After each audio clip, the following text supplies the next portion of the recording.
Hello friends, knowledge hub में आपका स्वागत है। आज हम देखने वाले हैं इंडियन रिवर सिस्टम में सिंधु नदी तंत्र।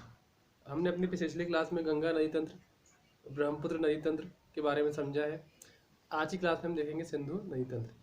जैसे कि आप जानते हैं, भारत में हम जो नदियों का तंत्र है, रिवर सिस्टम, उसे दो प्रकार से पढ़ते हैं। एक तो हिमालय का नदी तंत्र और एक होता है प्रायद्वीपीय भारत का नदी तंत्र। यदि हम सिंधु नदी तंत्र की बात करें तो सिंधु नदी तंत्र कैसा है? हिमालय से निकलने वाला नदी तंत्र है। ठीक है, सिंधु क्या है? हिमालय से ही निकलने वाली एक प्रमुख नदियों में से एक है। ठीक है, यदि हम इसके उद्गम स्थान की बात करें तो इसका उद्गम स्थान कहाँ मिलेगा आपको? इसका उद्गम स्थान मिलेगा तिब्बत में। ठीक है, तिब्बत में कहाँ पर? तिब्बत में मानसरोवर झील के पास एक स्थान है, इसका नाम क्या है? सानो ख्याबाब। क्या है? सानो ख्याबाब। सानो ख्याबाब नामक स्थान से क्या सिंधु नदी निकलती है। अभी यहाँ से निकलने के बाद भारत में प्रवेश करती है। तो भारत में प्रवेश कहाँ से करती है? तो भारत में ये लेह से प्रवेश करती है। ठीक है, और भारत में प्रवेश लेह से करती है और प्रवेश करने के बाद क्या होता है? ठीक है, ये धीरे धीरे कहाँ पहुँच जाती है? भारत में पहुँच जाती है। ठीक है, यदि हम इसकी सहायक नदियों की बात करें तो इसकी 5 बड़ी सहायक नदियाँ हैं। ठीक है, अब उन 5 सहायक नदियों की हम बात करें, जैसे कि देख सकते हैं यहाँ पर झेलम नदी है। ठीक है, झेलम नदी कहाँ से निकलती है? शेषनाग से निकलती है। कहाँ से निकलती है? शेषनाग नामक स्थान से झेलम नदी निकलती है। इसकी दूसरी प्रमुख सहायक नदी है चिनाब। चिनाब नदी का स्थान कहाँ पर है? तो ये हिमाचल प्रदेश में देखने को मिलेगा। ठीक है, फिर इसी तरह रावी भी इसकी सहायक नदी है। और रावी कहाँ से निकलती है? तो ये भी हिमाचल से निकलती है और आगे जाकर कहाँ मिल जाती है? झेलम में मिल जाती है। ठीक है, चिनाब भी झेलम में ही मिलती है। फिर ब्यास नदी है। ब्यास नदी हिमाचल प्रदेश से निकलती है और ये सतलज में जाके मिलती है। ठीक है, और सतलज कहाँ से निकलती है? तो सतलज तिब्बत में मानसरोवर के राकसताल नामक स्थान से निकलती है, राकसताल झील से निकलती है।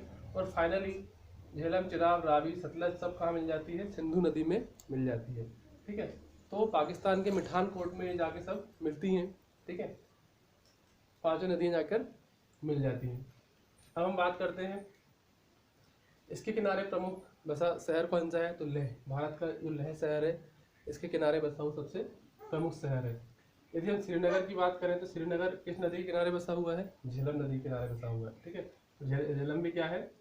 सिंधु की ही एक सहायक नदी है। ठीक है, फिर बात करें प्रमुख समझौते की तो 1960 में भारत और पाकिस्तान के बीच क्या क्या हुआ था? सिंधु जल समझौता हुआ था। इस समझौते के तहत भारत कितना? 20% वाटर यूज़ करता है। ठीक है, बाकी क्या होगा? पाकिस्तान यूज़ करेगा। यदि हम बात करें सिंधु नदी की तो सिंधु नदी इस तरीके से कहाँ पहुँच जाती है? पाकिस्तान में पहुँच जाती है। और यहाँ एक शहर है कराची। ठीक है, तो कराची शहर के पूर्व में अरब सागर में जाके ये नदी गिरती है। कहाँ गिरती है? अरब सागर में गिरती है।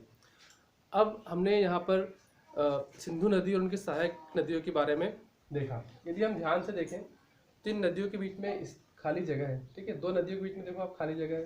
सिंधु और झेलम के बीच में है, झेलम और चिनाब के बीच में है, चिनाब और रावी के बीच में है, रावी और सतलज। तो जो 2 नदियों के बीच खाली जगह होती है, इस खाली स्थान को हम बोलते हैं दोआब। ठीक है, दोआब क्षेत्र ऐसा क्षेत्र है जो अत्यधिक उपजाऊ होता है, क्योंकि यहाँ पर क्या होता है? दोनों नदियों के द्वारा पानी और बाढ़ के द्वारा क्या होती है? हर बार क्या होती है? नई मिट्टी आती है। और नई मिट्टी आने से क्या होता है? ये क्षेत्र काफ़ी उपजाऊ बन जाता है। ठीक है, तो ये दोआब क्षेत्र कहलाता है। 2 नदियों के बीच का क्षेत्र क्या क्या कहलाता है? दोआब। यदि हम प्रमुख दोआब क्षेत्रों की बात करें इन नदियों के बीच में तो एक बिष्ट दोआब है। बिष्ट दोआब कहाँ देखने को मिलेगा आपको? ब्यास और सतलज नदी के बीच में। देखिए आप, ब्यास नदी, ये सतलज नदी है। ठीक है, और ये ब्यास नदी है। ठीक है, तो ब्यास और सतलज के बीच में आपको जो देखने को मिलेगा दोआब, वो कौन सा मिलेगा? बिष्ट दोआब ना। फिर बारी दोआब कहाँ मिलेगा? ब्यास एवं रावी के बीच। ये ब्यास नदी है और रावी, यहाँ पर क्या मिलेगा आपको? बारी दोआब क्षेत्र में मिलेगा। नेक्स्ट है आपका रचना दोआब। रचना दोआब कहाँ मिलेगा? रावी और चिनाब। ये रावी और चिनाब, इन दोनों के बीच क्षेत्र क्या क्या कहलाएगा? रचना दोआब कहलाएगा। छाछ दोआब कहाँ कहाँ है? छाछ दोआब कहाँ देखने को मिलेगा? आपको चेनाब और झेलम के बीच में, चेनाब और झेलम के बीच में क्या क्या मिलेगा आपको, छाछ दोआब मिलेगा। सिंध दोआब कहाँ मिलेगा, सिंधु और झेलम के बीच में, सिंधु और झेलम के बीच में कौन सा दोआब मिलेगा आपको, सिंध दोआब मिलेगा। तो इस प्रकार से आप दोआब क्षेत्र को देख सकते हैं। ठीक है, यदि हम विशेषताओं की बात करें, सिंधु नदी तंत्र की क्या विशेषता है, तो सिंधु नदी तंत्र में केवल दो ही नदियां ऐसी हैं जो तिब्बत से आती हैं, एक तो सिंधु खुद और दूसरा सतलज नदी। सिंधु नदी कहाँ से आती है, तो ये आती है बोरवर हिमनद से, जो कि कहाँ पर है, सानोख्यावाब में है। ठीक है, और सतलुज नदी कहाँ से आती है, राकसताल से निकलती है, जो कि मानसरोवर के पास ही है। ठीक है, तो दोनों नदियाँ कैसी हैं, तिब्बत से निकल कर आती है और सिंधु की सहायक नदियों में से एक है। यदि इसकी ओवरऑल लंबाई की बात की जाए तो 2880 किलोमीटर इसकी लंबाई है, लेकिन भारत में कितनी है, 1114 किलोमीटर रहती है। इसके बाद क्या होता है, ये पाकिस्तान में पहुंच जाती है। ठीक है ना, तिब्बत में इस नदी को क्या बोलते हैं, सिंधी खम्बम, मतलब शेर का मुंह, क्या बोलते हैं, शेर का मुंह के नाम से ये जानी जाती है। ठीक है, तो आज हमने देखा सिंधु नदी तंत्र। ठीक है, तो आज की क्लास में हमने क्या क्या देखा, एक तो देखा कि सिंधु नदी तंत्र कैसा है, हिमालय से निकलने वाला ही एक नदी तंत्र है। हमारे भारत में दो प्रकार के नदी तंत्र हैं, एक प्रायद्वीपीय और एक हिमालयी। तो ये क्या है, हिमालय से निकलने वाला एक नदी तंत्र है।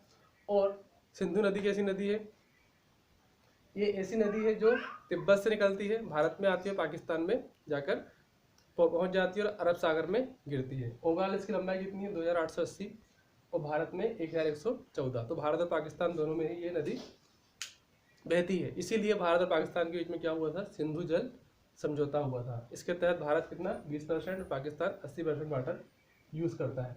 इसके किनारे वैसा प्रमुख शहर भारत का कौन सा है, लेह है। ठीक है, और यदि हम बात करें इसकी प्रमुख सहायक नदियों की, तो हमने देखा कौन कौन सी है, झेलम है, चिनाब है, रावी है, सतलज है और ब्यास है। ये क्या है, प्रमुख सहायक नदियाँ हैं। ये सभी नदियाँ पाकिस्तान के मिठानकोट में जाकर मिलती हैं। ठीक है, पंच नदियों का समूह, इसलिए इसका नाम, इस स्थान का नाम क्या पड़ता है, पंजाब। पंजाब क्यों है, क्योंकि ये पंच नद मतलब 5 नदियों का एक समूह है, इसलिए इसका नाम क्या पड़ता है, पंजाब पड़ जाता है। ठीक है, और यह स्थान कहाँ पर है, मिठानकोट में। फिर हमने देखा दोआब। दोआब ऐसा क्षेत्र होता है जहाँ पर दो नदियाँ बहती है, उनके बीच का क्षेत्र, खाली क्षेत्र क्या कहलाता है, दोआब कहलाता है। फिर हमने प्रमुख दोआब के बारे में पढ़ा, दिष्ट दोआब, बारी दोआब, रचना दोआब, छाछ दोआब और सिंध दोआब। फिर हमने विशेषताएं पढ़ी, विशेषताओं में देखा कि क्या है, केवल दो ही नदियाँ ऐसी हैं जो तिब्बत से आती है, सिंधु और सतलज देखा हमने, इसकी लंबाई देखी हमने। ठीक है, फिर इसमें हमने देखा कि तिब्बत में इसको सिंधी खम्बम मतलब शेर के मुंह के नाम से जाना जाता है। पिछली क्लास में हम लोगों ने देखा है ब्रह्मपुत्र नदी तंत्र के बारे में समझा, और उससे पहले हमने देखा गंगा नदी तंत्र। ठीक है, यदि हम तुलना करें तीनों नदी तंत्र की, तो गंगा और ब्रह्मपुत्र दोनों ही क्या है, बंगाल की खाड़ी में जाके गिरते हैं, जबकि आपका सिंधु नदी तंत्र क्या है, अरब सागर में जाके गिरता है। ये अंतर है। ठीक है, और दूसरा अंतर क्या है कि गंगा और ब्रह्मपुत्र दोनों ही मिल जाती हैं और सुंदरवन डेल्टा बनाती है। ठीक है, तो ये अंतर है। तो इस प्रकार से जब आप डिटेल में स्टडी करते हैं तो हम अंतर भी उसमें समझ सकते हैं। ठीक है, तो आज की क्लास में इतना ही। यदि आपको किसी पॉइंट पर कोई डाउट हो तो आप कमेंट बॉक्स में लिखकर पूछ सकते हैं। So thank you for watching.